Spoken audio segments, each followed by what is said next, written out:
कृष्ण उल्टी बात कह रहे हैं। वे कहते हैं जो पुरुष जो मिल जाए उसमें संतुष्ट हो तो फिर उसे कर्मबंध नहीं बांधते। इन दोनों की प्रक्रियाओं को समझ लेना चाहिए। जैसा हमारी स्थिति है उसमें जो मिलता है वही असंतोष लाता है। रहस्य क्या है? कारण क्या है? मैं एक घर में मेहमान था,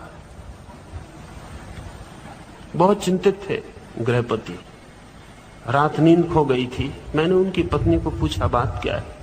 उनकी पत्नी ने कहा आप नहीं पूछें, पूछेंगे तो आप हंसेंगे, मजाक उड़ाएंगे।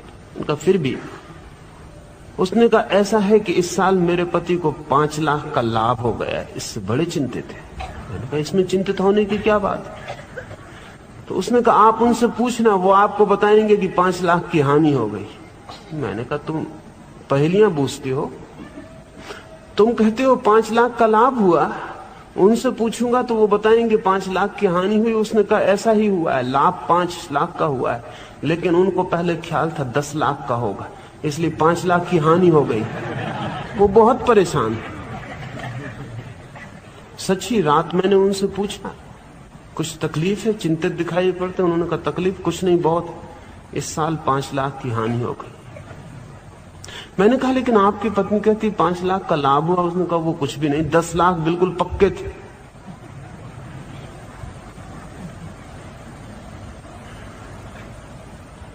असंतोष का राज, असंतोष का भी अपना कीमिया है, केमिस्ट्री। वो केमिस्ट्री ये है,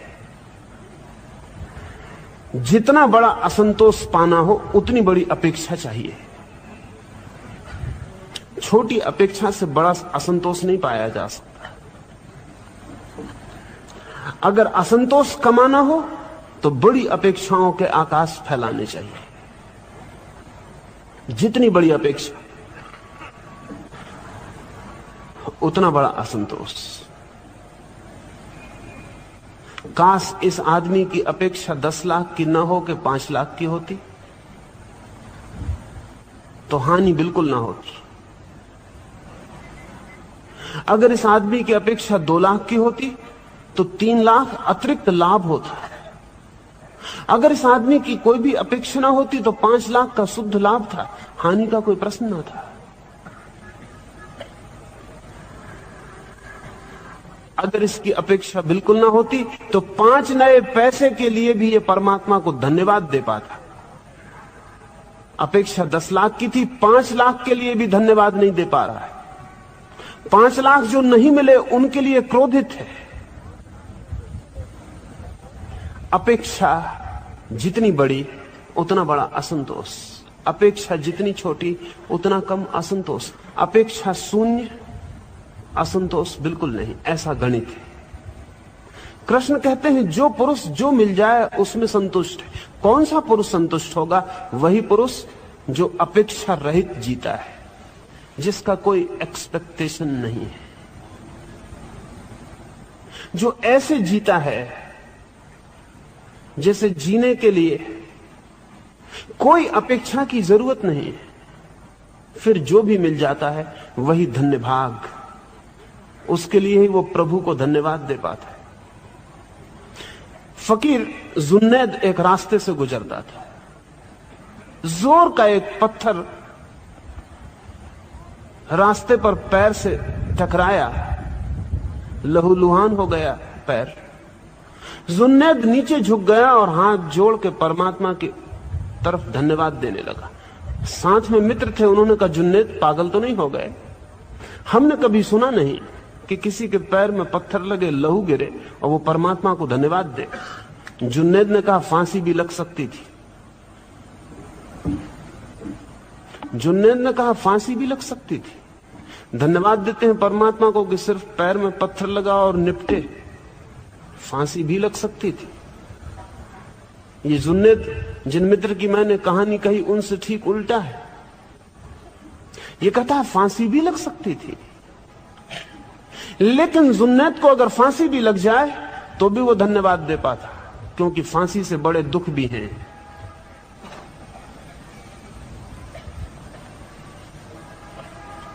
धन्यवाद का जो भाव है वो उसी व्यक्ति में हो सकता है जिसकी अपेक्षा कोई भी नहीं।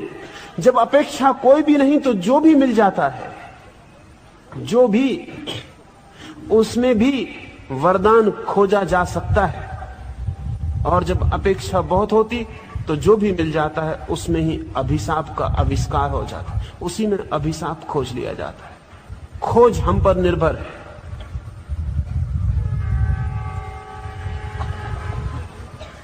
जो प्राप्त हो जाए उसमें संतुष्ट कौन होगा?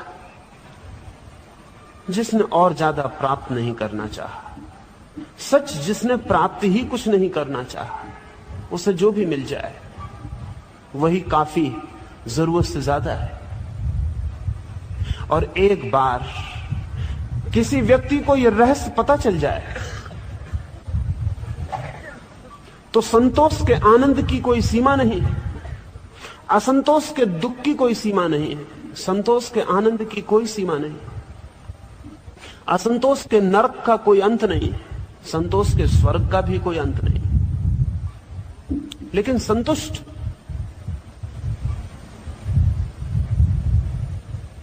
सुकरात सुबह बैठा है अपने घर के द्वार पर।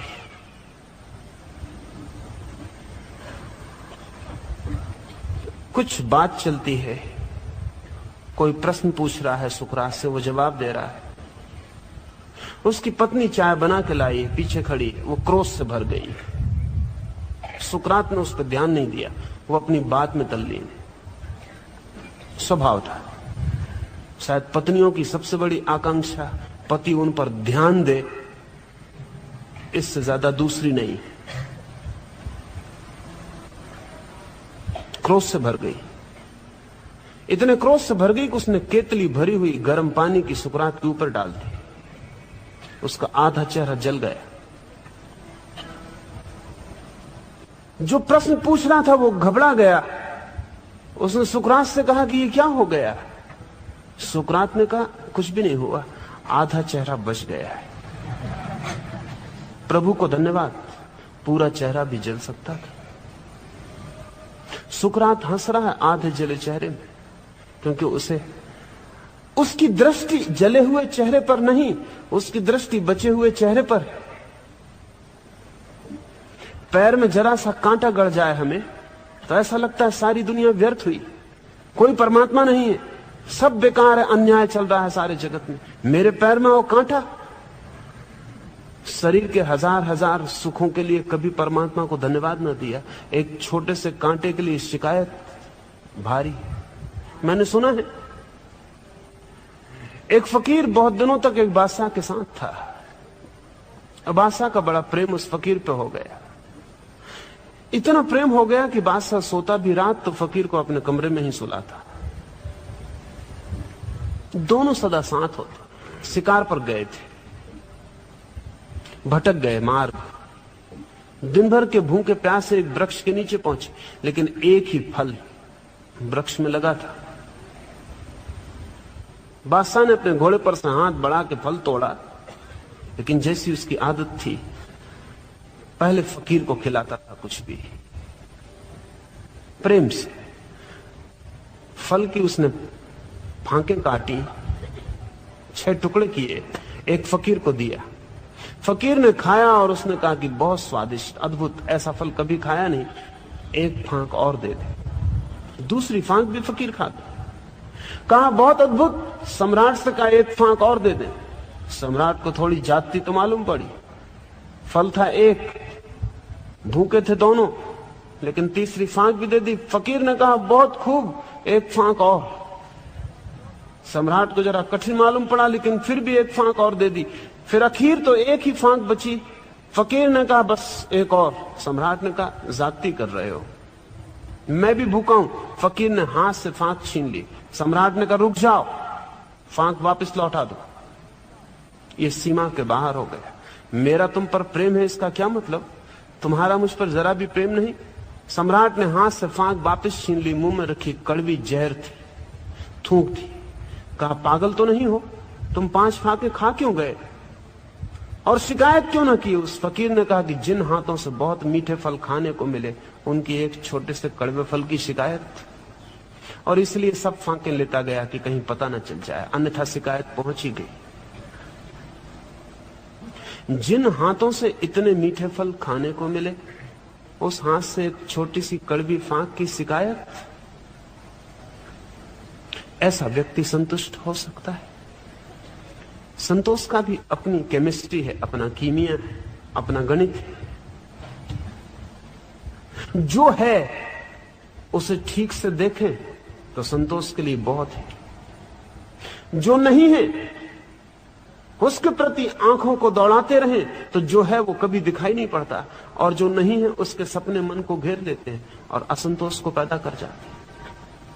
सत्य संतोष के लिए काफी है, असंतोष के लिए सपने चाहिए।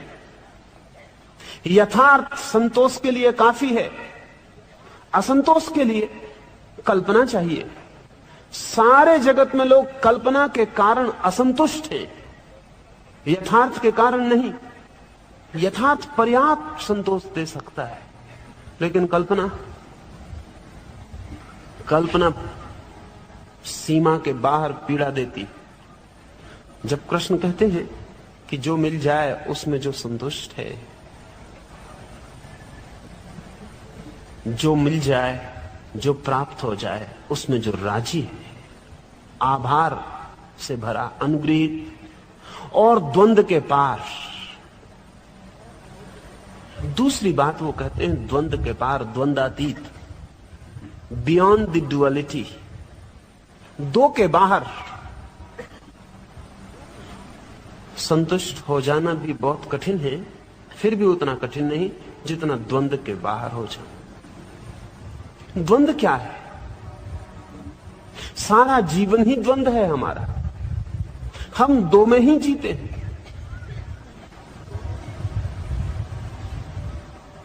प्रेम करते हैं किसी को, लेकिन जिसे प्रेम करते हैं उसे ही घृणा भी करते हैं। कहेंगे कैसी बात कहता हूं मैं,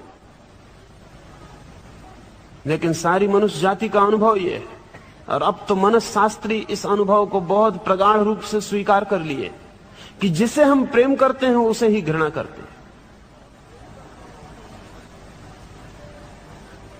द्वंद्व है हमारा मन, जिसे हम चाहते हैं उसे ही हम नहीं भी चाहते, जिससे हम आकर्षित होते हैं उसी से हम विकर्षित भी होते हैं, जिससे हम मित्रता बनाते हैं उससे हम शत्रुता भी पालते हैं।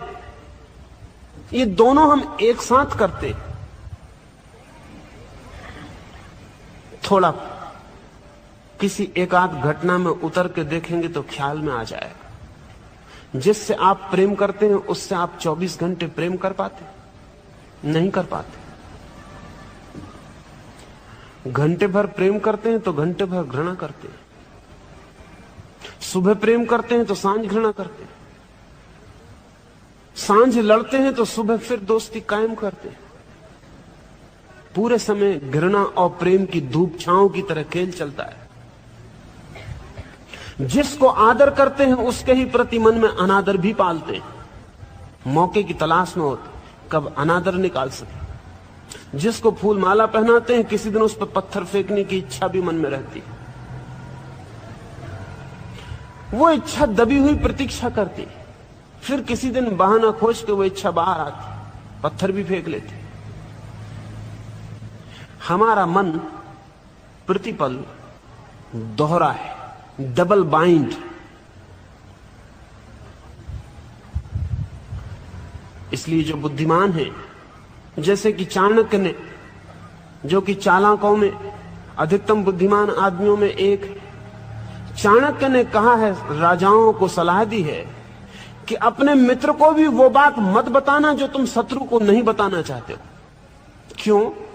क्योंकि चाणक्य ने कहा भरोसा कुछ भी नहीं, जो आज मित्र है वो कल शत्रु हो सकता है।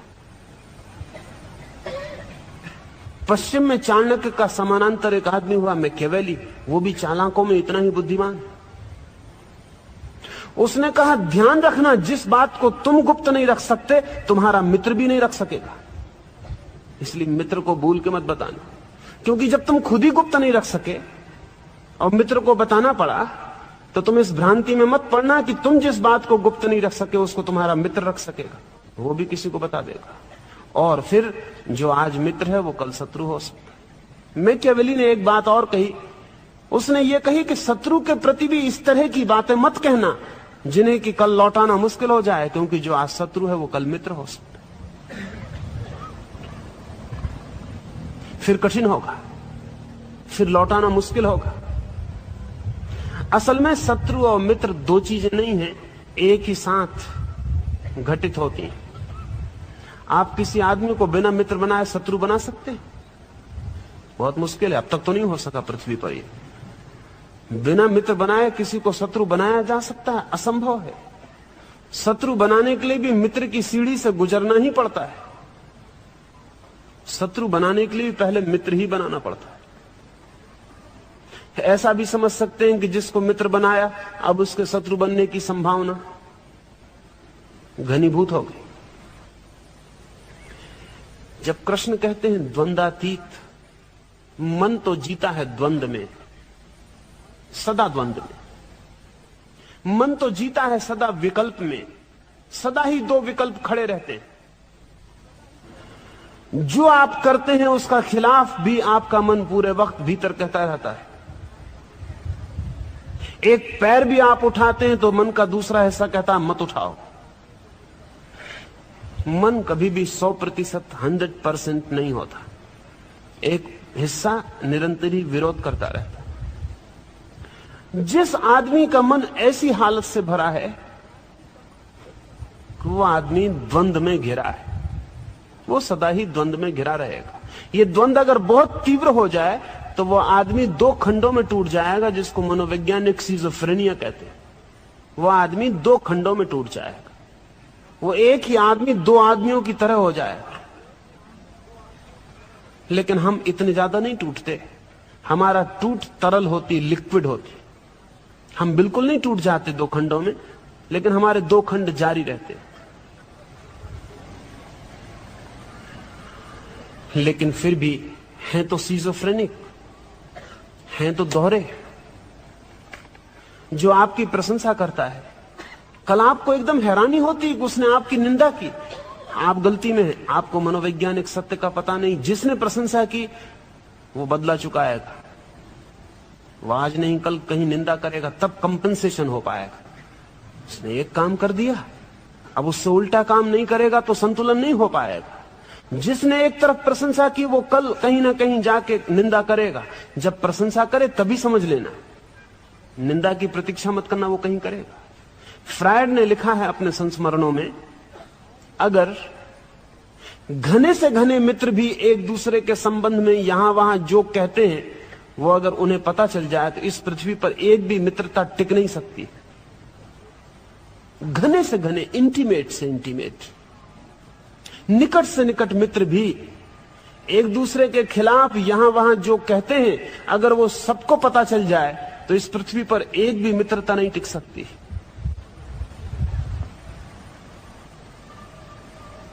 कारण है उसका, मन सदा ही परिपूर्ति खोजता है। उसका दूसरा हिस्सा भी है, वो मांग करता है कि मुझे भी पूरा करो। स्कूल में शिक्षक पढ़ाता है बच्चों को, कैसे डरे हुए बैठे रहते हैं बच्चे, सिर नहीं हिलाते, श्वास लेते नहीं मालूम पड़ते। और शिक्षक ने पीठ फेरी ब्लैक बोर्ड पर लिखने को कि देखे उनके चेहरे बदल गए। जितना शिक्षक ने उनको डराया था, सामने से पीठ के पीछे अगर उसको पता चल जाए, अगर शिक्षक के दो आंखें खोपड़ी के पीछे भी हों तो उसे पता चले कि ये बच्चे जो इतने सीधे बैठे थे ये पीछे क्या क्या कर लेते। वो कंपनसेशन कर रहे हैं, कुछ और नहीं कर रहे। वो इतना ही कर रहे हैं कि इतनी देर तक जो आदर मांगा उसका बदला चुका देते, फिर वो हल्के हो जाते। न चुका पाए तो बहुत कठिनाई है। इसलिए बहुत होशियार लोगों ने ही तख्ता उल्टा रखा हुआ है, शिक्षक को बीच बीच में घूमना पड़े, नहीं तो ये बच्चे मुश्किल में पड़ जाएंगे। अगर 5-6 घंटे इनको इकट्ठा ही दबाव करना पड़े एक हिस्से का तो ज्यादा खतरनाक है।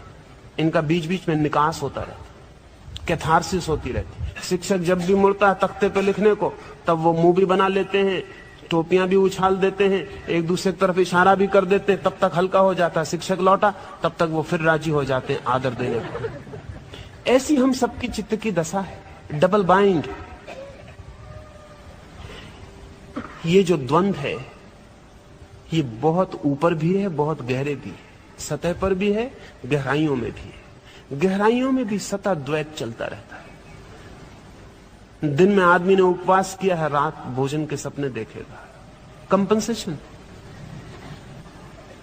दिन में आदमी भला है, ईमानदार है, रात सपने में चोरी कर दे। वो चोर वाला हिस्सा भी भीतर है, ईमानदार के साथ बेईमान भी भीतर है। वो बेईमान क्या करेगा? अगर आपने दिन भर उसे बेईमानी न करने दी तो रात बेईमानी करके अपनी तृप्ति कर लेगा। मैंने सुना है एकनाथ तीर्थ यात्रा को गए तो गांव के लोगों ने कहा कि हम भी चले। बहुत लोग साथ हो लिए। गांव में एक चोर भी था। उस चोर ने भी एकनाथ को कहा मैं भी चलूं। एकनाथ ने कहा भाई तू जाहिर आदमी, फिर बहुत यात्री साथ होंगे, कोई गड़बड़ हो, परेशानी हो तो तू एक कसम खा ले कि चोरी नहीं करेगा। तो हम साथ ले लें। तो उस आदमी ने कहा कसम खा लेता हूं कि चोरी नहीं करूंगा। कसम खा ली तो एकनाथ ने साथ ले लिया। एक दो रात तो ठीक बीती, लेकिन तीसरी चौथी रात से मुश्किल शुरू हो गई। पर मुश्किल बड़ी अजीब थी। अजीब यह थी, चीज किसी की चोरी नहीं जाती थी, लेकिन एक की बिस्तर की चीज दूसरे के बिस्तर में चली जाती थी। एक की पेटी की चीज दूसरे की पेटी में चली जाती। मिल जाती सब चीजें सुबह, लेकिन बड़ी हैरानी होती कि रात कौन मेहनत लेता है और किस लिए मेहनत लेता है। एकनाथ को ख्याल आया कि वो चोर तो कुछ नहीं कर रहा। रात जागते रहे, देखा कोई 12 बजे रात वो उठा, इस बिस्तर की चीज दूसरे बिस्तर में कर दी, उस पेटी की इसमें कर दी, किसी का तकिया खींच के किसी के नीचे रखाया। एकनाथ ने कहा तू ये क्या करता है? उस चोर ने कहा मैंने कसम चोरी न करने की खाई थी, लेकिन कम से कम अदल बदल तो करने दे। क्योंकि दिन भर किसी तरह अपने को रोक लेता हूं, लेकिन रात बहुत मुश्किल हो जाती। फिर उस चोर ने कहा फिर लौट के मुझे अपना धंधा भी तो करना है। अगर अभ्यास बिल्कुल टूट गया तो आप ही कहिए क्या हालत होगी। ऐसे अभ्यास भी रहेगा, फिर मैं किसी का नुकसान भी नहीं कर रहा हूं। सुबह सब चीजें मिल जाती, अक्सर तो मैं ही बता देता हूं कि जरा उसके बिस्तर में देख लो। हम भी अपनी रात में यही कर रहे हैं। दिन में जो जो चूक गया, रात कंपनसेशन कर रहे हैं। अगर भले आदमियों के सपने देखे जाएं तो बड़ी हैरानी होती। अगर बुरे आदमियों के सपने देखे जाएं तो भी बड़ी हैरानी होती। भले आदमियों के सपने अनिवार्यतया बुरे आदमी जैसे होते और बुरे आदमी के सपने अनिवार्यतया भले आदमी जैसे होते। डबल बाइंड है माइंड। अच्छे आदमी बुरे सपने देखते हैं, बुरे आदमी अच्छे सपने देखते हैं। चोर और बेईमान सपने में साधु सन्यासी होने की बातें सोचते हैं। साधु और सन्यासी सपने में चोर और बेईमान हो जाते हैं। वो दूसरा हिस्सा है मन का, वो भीतर प्रतीक्षा करता है।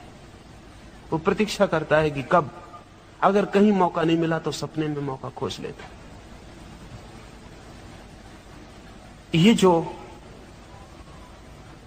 ये जो चित्त है, ये अनिवार्यतया द्वंदात्मक है, ये डायलेक्टिकल है। मन के काम करने का ढंग द्वंदात्मक है। इसलिए अगर कोई विश्वासी आदमी है, आस्थावान, श्रद्धालु, तो बहुत हैरानी होगी। अगर विश्वासी आदमी है तो उसके भीतर गहरे में संदेह छिपा रहेगा। अगर बहुत संदेह करने वाला आदमी है तो उसके भीतर गहरे में विश्वास छिपा रहेगा। इसलिए अक्सर ऐसा होता है कि जो लोग जिंदगी भर आस्तिक होते हैं, मरने के करीब करीब नास्तिक होने लगते। क्यों? क्योंकि जिंदगी भर तो उन्होंने ऊपर विश्वास को संभाला, वो संदेह का हिस्सा भीतर दबा रहा। फिर वो धीरे धीरे उभरना शुरू होता है। वो कहता है जिंदगी भर तो विश्वास कर लिया, क्या मिल गया? वो भीतर का संदेह ऊपर आना शुरू होता है। अक्सर ऐसा होता है कि जिंदगी भर के अविश्वासी मरते समय विश्वासी हो जाते। भीतर का विश्वास का पहलू ऊपर उभर आता है। मन द्वंदात्मक है, दोहरा है। मन का काम ठीक वैसा ही है जैसा इस जगत में सारी चीजें द्वंदात्मक हैं, पोलर है। यहां सारी चीजें द्वंद्व से जीती हैं। अगर हम प्रकाश को मिटा दें तो अंधेरा मिट जाए। आप कहेंगे कैसी बात कह रहा हूं, प्रकाश को बुझा देते हैं तो अंधेरा तो और बढ़ता है, मिटता नहीं। लेकिन प्रकाश का बुझाना, प्रकाश का मिटाना नहीं। अगर पृथ्वी पर प्रकाश बिल्कुल न रह जाए तो अंधेरा बिल्कुल नहीं रहेगा। नहीं रहेगा इसलिए भी कि अंधेरे का पता ही तब तक चलता है जब तक हमें प्रकाश का पता है, अन्यथा पता भी नहीं चल सकता। रहे तो भी पता नहीं चल सकता। अगर हम जन्म को बंद कर दें तो मृत्यु मिट जाएगी, क्योंकि जन्म ही नहीं होगा तो मरने को कोई खोजना मुश्किल हो जाए। अगर हम मृत्यु को रोक दें तो जन्म को रोकना पड़ेगा। यही तो दिक्कत हुई सारी दुनिया में। पिछले 200 वर्षों के चिकित्सा के विकास ने मृत्यु की दर कम कर दी, इसलिए अब संतति निरोध और बर्थ कंट्रोल के लिए हमें कोशिश करनी पड़ती है। उधर मृत्यु की दर कम हुई, इधर जन्म की दर कम करनी पड़ेगी। जिंदगी विरोधों के बीच संतुलन है और जिंदगी विरोध से चलती है। सारी जिंदगी द्वंद्व है और सारी जिंदगी के आधार में मन, माइंड। इसलिए जो लोग जैसे मार्क्स, एंजल्स और लेनिन और माओ, जो लोग मन के ऊपर आत्मा में भरोसा नहीं करते, वे लोग डायलेक्टिकल मटेरियलिज्म, द्वंदात्मक भौतिकवाद की बात करते हैं। वे कहते हैं पदार्थ द्वंद्व से चलता है। इसलिए वे वर्ग संघर्ष की बात करते हैं कि समाज भी द्वंद्व से चलेगा, गरीब को अमीर के खिलाफ लड़ाना पड़ेगा तब समाज चलेगा। सब समाज द्वंद्व है। अगर मन ही सब कुछ है तो जिंदगी में संघर्ष के अलावा और कुछ भी नहीं है। लेकिन कृष्ण कहते हैं द्वंद्वातीत, द्वंद्व के बाहर, द्वंद्व के पार, बियॉन्ड डायलेक्टिक्स। दो के बाहर होता है अर्जुन जो, वही केवल कर्म के बंधन से मुक्त होता है। लेकिन दो के बाहर कौन हो सकता है? मन तो नहीं हो सकता। मन तो जब भी रहेगा दो के भीतर ही रहेगा। दो के बाहर मन को भी जो जानता है वही हो सकता है। मन को भी जो पहचानता है वही हो सकता है। घृणा द्वंद्व के बाहर नहीं हो सकती, प्रेम द्वंद्व के बाहर नहीं हो सकता। लेकिन जो प्रेम और घृणा को जानने वाला ज्ञाता है, नोअर है, वो बाहर हो सकता है। मैं बैठा हूं, सुबह हो गई, सूरज निकला, देखा कि रोशनी भर गई चारों तरफ। फिर सांझ आई, सूरज डूबा, देखा कि अंधेरा छा गया चारों तरफ। फिर सुबह हुई, फिर सूरज निकला, फिर प्रकाश फैल गया। मैंने देखा चारों तरफ अंधेरे को आते, मैंने देखा चारों तरफ प्रकाश को आते, मैंने देखा जाते प्रकाश को, मैंने देखा जाते अंधेरे को। लेकिन मैं, जिसने प्रकाश को भी देखा और अंधेरे को भी देखा, ना तो प्रकाश हूं और ना अंधेरा हूं, मैं दोनों से अलग तीसरा हूं, दी थर्ड। ये जो तीसरा है, अगर इसका मुझे स्मरण आ जाए तो मैं दो के बाहर हो जाऊं। तीसरे की याद आ जाए तो दो के बाहर हुआ जा सकता है। यदि तीसरे का स्मरण आ जाए तो दो के बाहर हुआ जा सकता है। मन के द्वंद्व के बाहर वही हो सकेगा जिसे तीसरे का स्मरण आ जाए। जब सुख आए तो भीतर मैं जानूं कि ये सुख आया, लेकिन मैं सुख नहीं हूं। क्योंकि अगर मैं सुख हूं तो दुख फिर कभी नहीं आ सकता, लेकिन थोड़ी देर में दुख आ जाता है। जब दुख आए तो मैं जानूं कि ये दुख आया, लेकिन मैं दुख नहीं हूं। क्योंकि अगर मैं दुख हूं तो फिर सुख कभी नहीं आ सकता, लेकिन अभी सुख था और फिर सुख आ जाएगा। सुख आता है, दुख आता है, घृणा आती, प्रेम आता, मित्रता आती, शत्रुता आती, हार होती, जीत होती, सम्मान मिलता, अपमान मिलता, सब द्वंद्व है। इनके पार अगर मैं तीसरे को पकड़ के स्मरण से भर जाऊं कि मैं इन दोनों से भिन्न, दोनों से अन्य, दोनों से अलग जानने वाला हूं, देखने वाला हूं, विटनेस हूं,